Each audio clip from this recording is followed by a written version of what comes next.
The planet Earth. Some call me nature. I am very passionate about the planet Earth. A living, breathing planet capable of sustaining whatever life forms we see fit to deposit on it. Spock, judging by the pollution content of the atmosphere, I believe we have arrived. It's the planet stupid.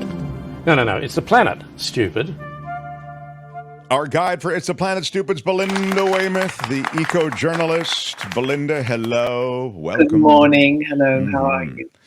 Belinda, I was excited that you wanted to speak about a story that I wanted you to speak about. And I was going to tell you about this story. But of course, I didn't need to because it was a story you were already all over and that you were going to feature on the show today. So without any further preamble, I want to ask you about this Panama Canal thing and the fact that the drought and worldwide drought and climate crises-related droughts may actually be affecting the viability of the Panama Canal. Yeah, well, the climate is affecting it. You know, climate change is a hazard multiplier. And what we have right now is an El Nino weather pattern. And some places it makes wetter and other places it makes hotter and drier. And Panama, which is equatorial and gets tons of rain, now their rainfall is down 30%. And the Panama Canal is fresh water. And so they're low on water. They've had to reduce the number of ships that go through the Panama Canal from 38 down to 32 a day. They're talking about going down to even under 30.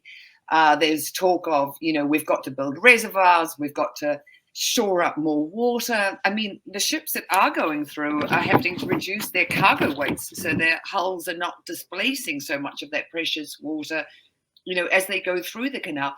And the other kicker, which is kind of crazy here, is so one ship uses the equivalent of what 500,000 Panamanians use in a day as far as fresh water use. But half of the country also rely on these water systems.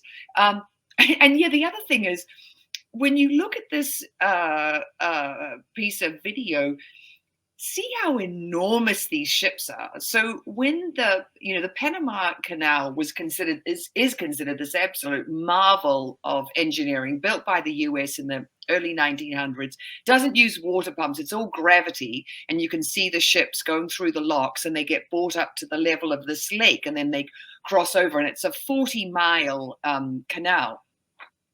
But with, as the ships got bigger, as the China industrialized and the, sort of the amount of goods that were being exported around the world, first of all, they had to make the locks wider in the canal. And that was a huge deal just to do that. The amount of concrete and steel and all the things to reinforce it and keep it safe.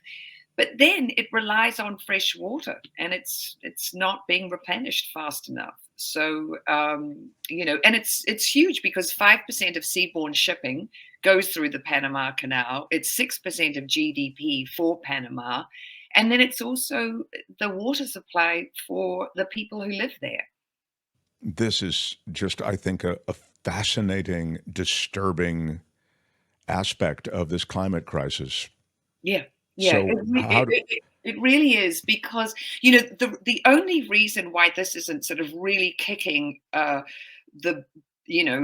butts right now is because Americans aren't shopping so much, so there isn't quite the amount of traffic that there normally would be. Bringing goods from the Pacific through to the Atlantic. So that's the only thing that's kind of helping right now.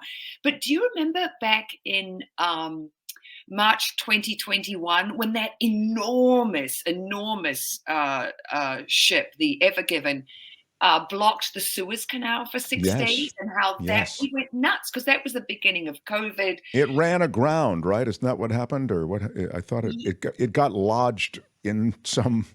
Right, it hit something, as I recall. Yeah, right? It hit the two sides of the canal, and the Suez Canal is really different because it's salt water from one end to the other, and there weren't locks initially. There were just passing lanes so that these ships could get by each other. But the thing that people are really concerned about is that, as I said at the top, climate change is this hazard multiplier. So we get extreme weather, we get rising sea levels, we get coastal flooding, all the things that can hurt infrastructure, like ports, like these. Yeah. So what happened here?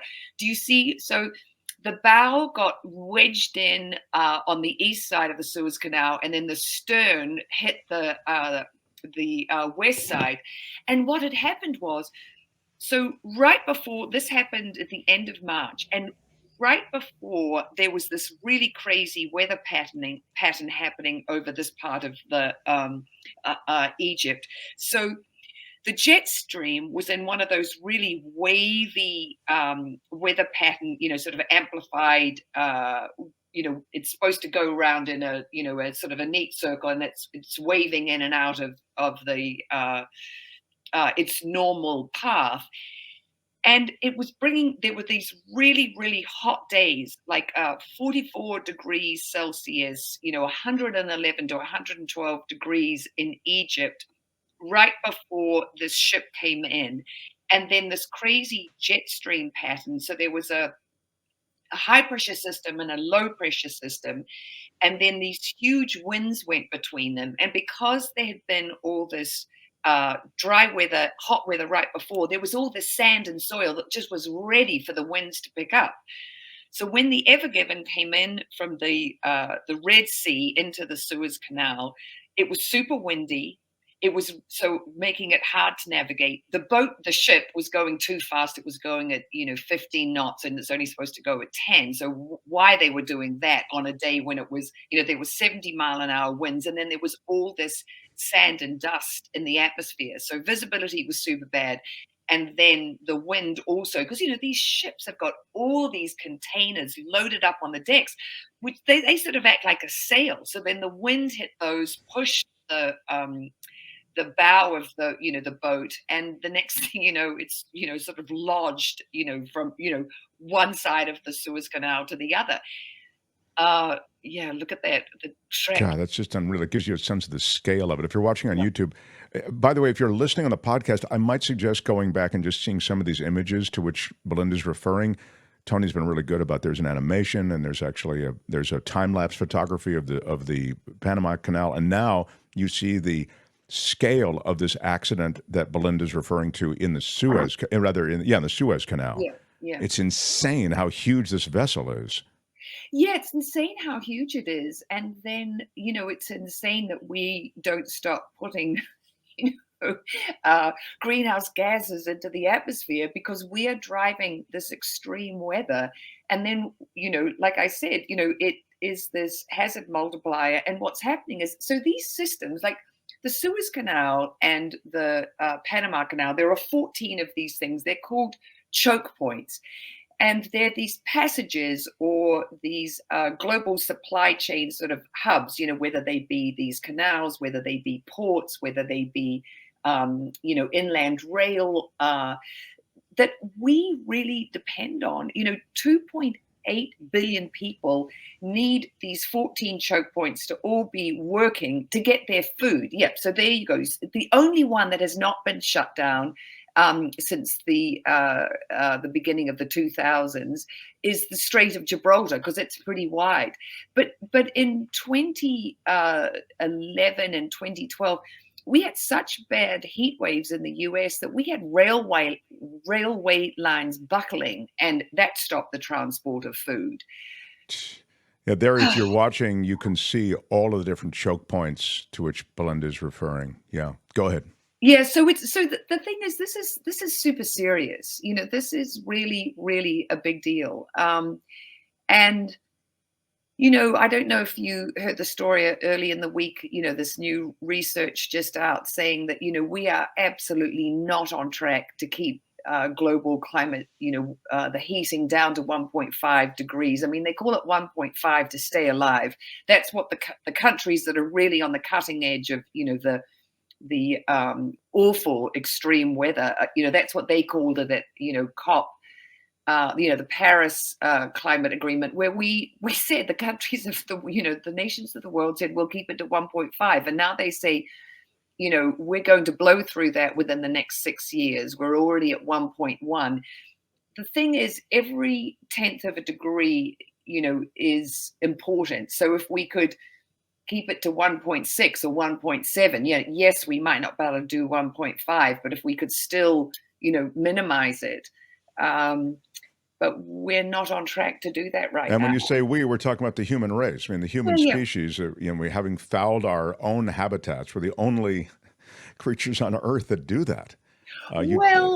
Species will go past the carrying capacity of their environment. Bacteria will do it in a petri dish. They'll eat up all the food, and then suddenly, boom, the next day all the bacteria die because there's no more So we're food. Equivalent to bacteria. I'm sorry, my bad.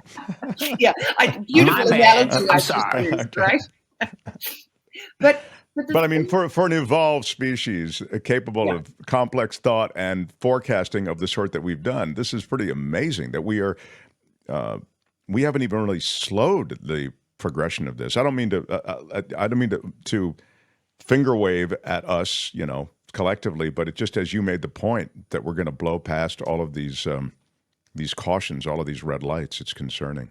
Yeah, it is because we do know, what the right thing to do is, and we do know that we need, to adjust. But we've just, we're still in the, the grip of these fossil fuel companies. I mean, the US is now the biggest exporter of fossil fuel companies. I mean, they call us a planet wrecker because of it, And here's a question that's being, and it is true, we put ourselves in the, we let these fossil fuel companies dominate our government and all. Randy asks, define point of no return. What does that mean specifically? I always took it to mean that means that the effects of the climate crisis will then be unabated and continue with a certain momentum that we no longer will be able to control. Is that more or less it, or what is it? Well, I mean, the problem also is there's so much heat, as it, just to, use the word of the day, there's so much heat already in the system that even if we cut emissions drastically right away, we are still going to be feeling the effects of this because, there are so many the amount of greenhouse gases in the atmosphere is so high already. But the thing, and what we're talking about now is really, it's about, mitigating. And we can see already with where we're at, if the world on average has heated it up 1.1 degrees Celsius. Look what we're already seeing now. What we're seeing happening right now in the Panama Canal, all the floods, the fires, the sea level rise, So the thing about the point of no return, I think the goalposts are going to, have to move out further because we are going to have to learn to live with the world that we've created. But right, so now it's going to be mitigating the effects as opposed to trying to prevent the crisis. Yeah, We're out of time. Go ahead. I think we have to prevent, and we definitely have to be going, having our emissions reduce, and we are doing that, but just not fast enough. And because we're not in a negative, we're not in a deficit yet, and that's the problem. We're about to level out with our emissions, hopefully within the next couple of years. But right, we are making progress in that area. It's funny, and those who are saying in the chat, I only saw Chris as one of them, but the planet's always changing, Mark. Climate's always changing, always. Dude, that's so 1992. You know what I mean? I just don't know what to say to that anymore. You just have to get with the consensus of scientists. It's over 97% of scientists say that climate change is real and we're causing it. Of course the climate changes, but we're talking about man-made or, species, the human species-made climate crisis. That's what I'm referring to. Us, what we're doing. Belinda, I adore you. We'll get you on earlier next time and have more time to speak with you. But I found the Panama Canal thing fascinating. I'm so glad you came loaded with that story. Wow, I can't tell you how happy that makes me. And follow Belinda on social media at Belinda Waymouth. Waymouth is Waymouth. So appreciate you being here, and thank you, Belinda Weymouth, everybody. My pleasure. Talk All next right. week. It's the Planet Stupid for today. Now would be More. It's the Planet Stupid. No, it's the planet, stupid. Next time, only on The Mark Thompson Show. Hi, it's Mark, and I thought that was great. Hit the notification bell, you'll know whenever there's a new video being dropped, and please subscribe to our channel to help us save the universe.